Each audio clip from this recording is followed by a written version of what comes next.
رب تبارک و تعالیٰ ارشاد فرماتا ہے کہ جب تم نماز مکمل کر لو تو پھر اللہ کا ذکر کرو، کھڑے ہو کر، بیٹھ کر یا کروٹوں پر لیٹ کر۔ تو یعنی اللہ کے ذکر کے تین طریقے یہاں پر بتائے گئے، یا تو کھڑے ہو کر کے تم اللہ کا ذکر کرو، یا بیٹھ کر کے کرو، یا لیٹ کر کے کرو، لیکن ذکر کا حکم ہے فَاذْكُرُوا اللَّهَ، اللہ کا ذکر کرو، اللہ کی یاد میں۔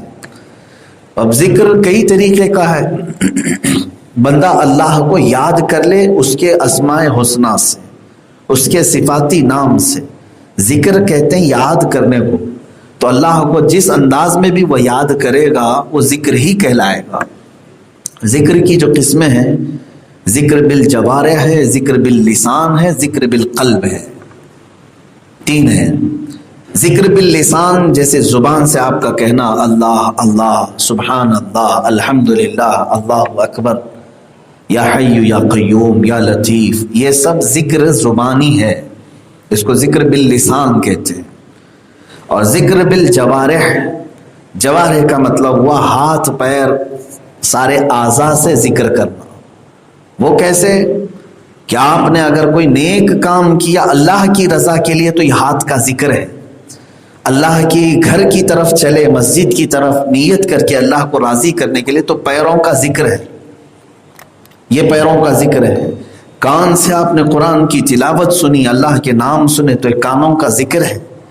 آنکھ سے آپ نے اچھی چیز دیکھی اللہ کی رضا کے لیے، وہ آنکھوں کا ذکر ہے۔ یہ کہتے ہیں ذکر بالجوارح، جس میں زبان کا چلنا ضروری نہیں، اعضاء جو بھی نیک کام کریں گے یہ بھی ذکر ہی کہلائے گا، اللہ کا ذکر میں مشغول ہے بندہ۔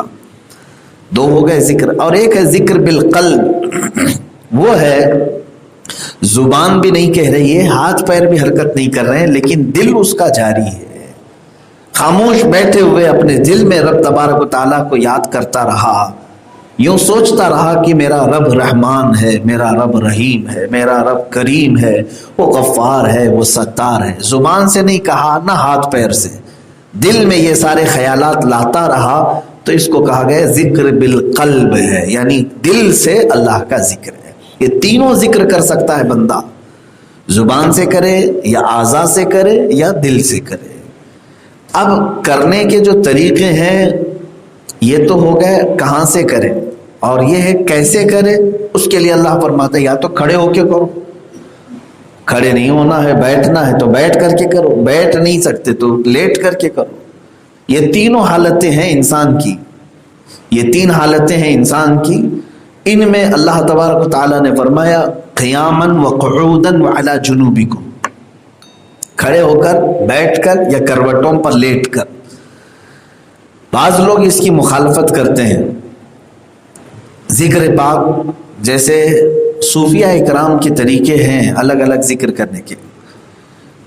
سعودی عرب میں وہاں کے جو جماعت اہل حدیث کے مولوی حضرات ہیں وہ اس طرح کے ذکر کو منع کرتے ہیں، جو کھڑے ہو کر کے اجتماعی طور پر کوئی کرے۔ اہل حدیث سلفی کہتے ہیں اس طرح کا ذکر نہیں کرنا ہے، کھڑے ہو کر کے ذکر، اس کے وہ مخالف ہیں۔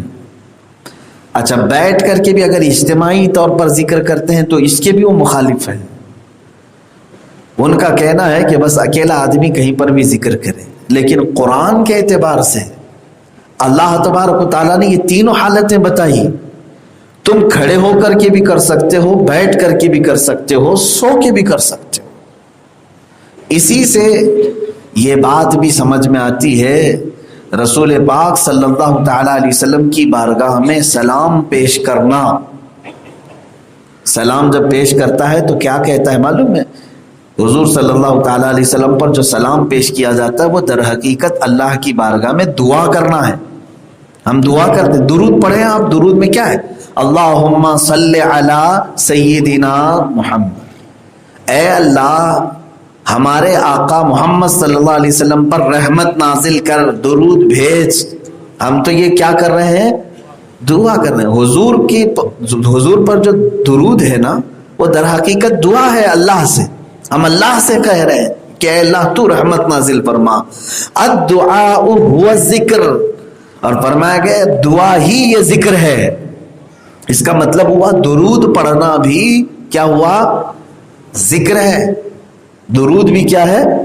ذکر ہے. اب اس درود پڑھنے کا کوئی سسٹم ہوگا؟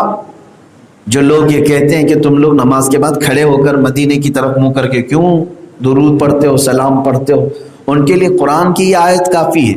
اللہ نے فرمایا نماز مکمل ہو جائے تو کھڑے ہو کر کے ذکر کرو، یا بیٹھ کر کے کرو، یا لیٹ کر کے کرو، جس کی جیسی طاقت ہے ویسے کرے. ہمیں کھڑے ہونے میں ادب زیادہ لگتا ہے، کھڑے ہو کر کے ادب کرتے ہیں. جس کو بیٹھ کر کے کرنا ہے وہ بے ادب نہیں ہے، وہ اس کی اپنی استطاعت کے مطابق. تو بہرحال حضور اکرم صلی اللہ تعالی علیہ وسلم کی بارگاہ میں درود بھیجنا یہ بھی ایک طرح کا ذکر ہے. ذکر ہے. الدعاء ہوا ذکر. دعا کرنا بھی کیا ہے؟ ذکر ہے. اللہ کو یاد کرنا. اب یہاں پر ایک اور مسئلہ میں آپ کو بتا دوں. اللہ کے ذکر میں کیا کیا ہے؟ دیکھیں بعض لوگ اب یہ سوال کریں گے آپ سے، حضور پاک صلی اللہ تعالی علیہ وسلم کی نماز تو نماز ہے، فرض نماز ہو گئی، چلے جاؤ بس کافی ہے. بعض لوگ یہی کہتے ہیں تم لوگ نماز پڑھتے ہو، پھر تسبیح پڑھتے ہو، پھر دعا پڑھتے ہو، پھر الگ الگ وظیفے کرتے ہو. یہ سب کہاں سے؟ یہ سب بدعتیں ہیں جو تم نے اپنے طریقے سے شروع کیا ہے. بعض لوگ اس کو یہی کہتے ہیں بدعت. قرآن کے حکم پر عمل کرنے کو بدعت نہیں کہا جاتا. اب اس آیت کا کیا مطلب ہے؟ میں صاف صاف ترجمہ کر رہا ہوں، آپ خود بتائیں. فَإِذَا قَضَيْتُمُ الصَّلَاةَ، جب تم اپنی نماز مکمل کر چکے، جب تم نماز پڑھ چکو، فَاذْكُرُوا اللَّهَ قِيَامًا وَقُعُودًا وَعَلَى جُنُوبِكُمْ، اللہ فرما رہے تو پھر اللہ کا ذکر کرو، کھڑے ہو کر، بیٹھ کر، یا لیٹ کر. جب نماز کمپلیٹ ہو جائے، نماز مکمل ہو جائے، تب قرآن کہہ رہا ہے کہ اللہ کا ذکر کرو. میرے عزیزو، اس آیت سے ہی ثابت ہو گیا کہ نمازوں کے بعد دعا کرنا، تسبیح پڑھنا، یا پھر ہم تسبیح یہاں پر پڑھتے ہیں سبحان اللہ و بحمدہ سبحان اللہ العظیم، یہ کوئی نیا عمل اور بدعت نہیں، بلکہ یہ قرآن پاک کے حکم کے مطابق ہے. اللہ نے فرمایا نماز کمپلیٹ ہونے کے بعد تم ذکر کرو. ہاں یہ اور بات ہے کہ آپ کوئی بھی ذکر کر سکتے ہیں. نماز ہونے کے بعد آپ الحمدللہ الحمدللہ پڑھیں، اللہ اکبر پڑھیں، سبحان اللہ پڑھیں، جو آپ کو میسر ہو وہ ذکر کریں آپ. لیکن انکار نہ کریں کہ نماز کے بعد یہ ذکر کہاں سے آیا. قرآن کا حکم ہے کہ نماز حکم مکمل ہو جائے تو اللہ کا ذکر کرو. اب ایک حدیث میں یہ بھی سنا دیتا ہوں. نماز پڑھ لی آپ نے، یہ تو تمہارا فرض تھا جو تمہارے اوپر باندھا ہوا ہے.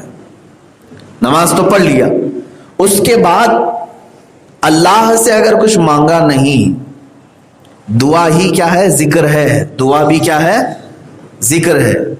اللہ سے مانگا نہیں، دعا نہیں کیا، کچھ بھی اپنے لیے یا آخرت کے لیے، دنیا کے لیے، مومنین کے لیے، کسی کے لیے دعا نہیں، فوراً بھاگ گیا.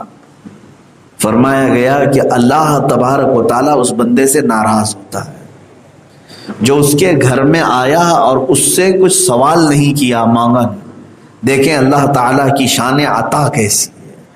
دنیا والے مانگنے سے ناراض ہوتے ہیں، ارے پھر آ گیا مانگنے کے لیے، ایک بار دے بھی دیا، دوسری بار اس کو راستہ پھیر لیتے ہیں، ارے یہ سامنے کرے گا، سامنا ہوگا اس کا، پھر یہ مانگ لے گا. مانگنے والے سے تو دنیا منہ پھیر لیتی ہے، اور وہ رحمان ہے، نہ مانگنے پر ناراض ہو رہا. نہیں مانگو گے اللہ سے تو وہ ناراض ہے. فرمایا گیا کہ اللہ تعالیٰ ناراض ہوتا ہے اس بات پر کہ اس بندے کو اب میری حاجت نہیں رہ گئی، یہ بندہ اب میرا محتاج نہیں ہے جو مجھ سے سوال نہیں کرتا. اسی لیے بزرگوں نے فرمایا کم از کم مسجد سے نکلنے سے پہلے اتنا تو کہہ جاؤ، ربنا آتنا فی الدنیا حسنہ وفی الآخرۃ حسنہ وقنا عذاب النار. 3 چیزوں کو اس میں مانگ لیتے ہو تم. اے ہمارے رب، دنیا میں جو اچھائیاں ہیں وہ عطا کر دے، آخرت میں جو اچھائیاں ہیں وہ عطا کر دے، اور جہنم کے عذاب سے مجھے بچا لے. بس اتنا تو کہہ کے جا سکتے ہو. یہ تمہارا سوال ہے اللہ کی بارگاہ میں، اور اسی کو ذکر کہا گیا ہے. یہ کیا ہے؟ الدعاء هو الذکر، دعا ہی ذکر ہے.